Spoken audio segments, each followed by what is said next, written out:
Canada gets Morocco now. We found that out yesterday, too. This is going to be, you know, the toughest test that they have faced yet. A top 10 ranked team in the world, too, when it comes to the FIFA rankings. What are you expecting? Because, again, you saw what happened with Paraguay against Germany, too, yesterday, that the upset is possible, that it is there. What does Canada, in your mind, have to do on Saturday to get a big win? Well, let me tell you, Matt, we've done so well to get to this stage. We will have to be at our absolute very best to beat this Moroccan side. They are African champions. They are the structure that they have within their country is fantastic. I believe they're under 20 Euro champions as well. You just see the intensity. I thought last night's game with the Netherlands and Morocco was the best game of the tournament so far.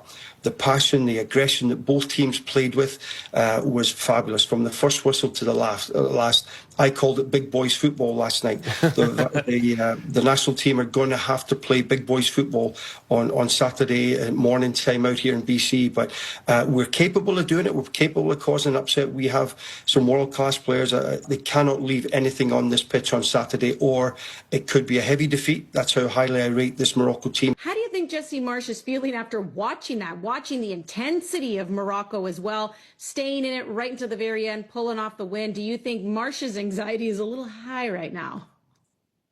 I think it was probably exactly as he expected. Anxiety maybe a little bit more, but I think he saw in person a team that was high quality. They were dominant. They had control of the match, especially when the Dutch decided to sit back. But the good thing, and what Jesse Marsch is feeling very high on, is the fact that this match went to 120 minutes, extra time, and then into penalties. So that's physically and mentally demanding. But to your question about Canada, can they match this intensity that we saw in the round of 32 match, which could have very well been a semifinal in any other World Cup? That's what it offered. But I think Canada can.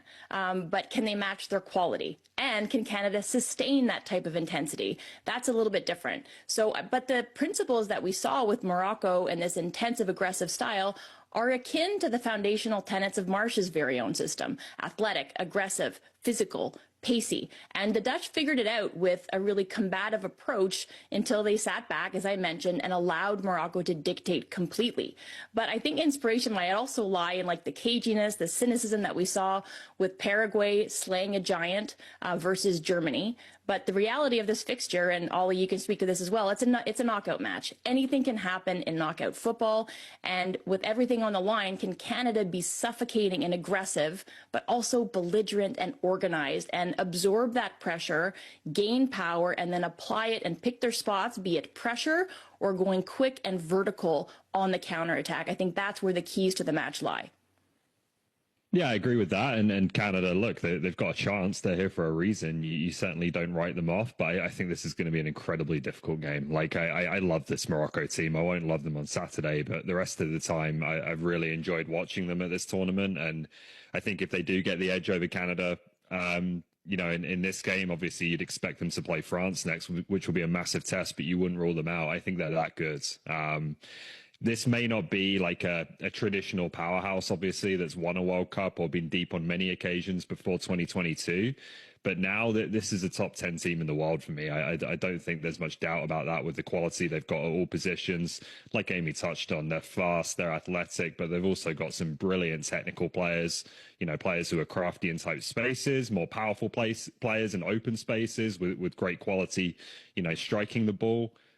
Defensively, they're strong. You know, they've got dynamic players from every single position. They're deep.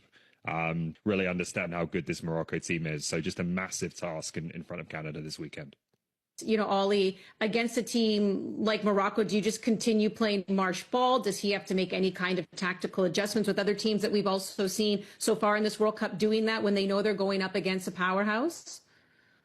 Yeah, honestly, I think to a certain extent they have to manage this game. They have to try and slow it down in moments. I know that's not Canada's natural inclination, but I think right now if Canada tries to get into a track meet with these guys, I don't think they're going to have a good day. I think they could find it really difficult. And maybe if you're talking about a full-strength Canadian team, you could try and play that way and go toe-to-toe with them. I do think Canada's a major underdog.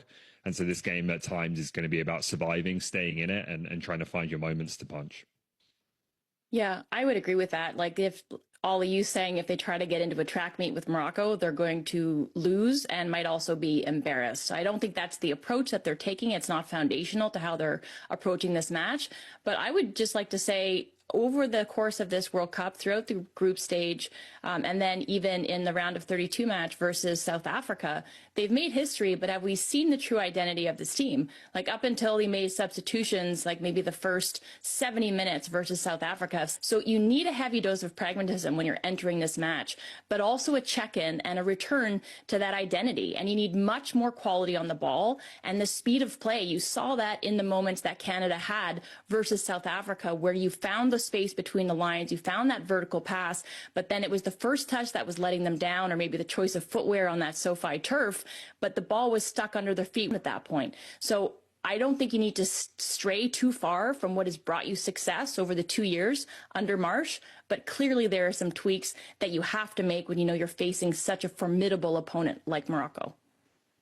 And I think that's another reason why Jesse Marsh gets asked about that a lot, because I don't think we've really seen a lot of tweaks either in the past, which I think when Jesse Marsh had said, you want to be true to your identity, but you also want to adjust to the opponent, because while Canada has so much momentum, they truly do, inspiration, as we mentioned, Morocco have lost just 2 matches in their last 57. They're on a 32 unbeaten streak. That's just to put some things into perspective here.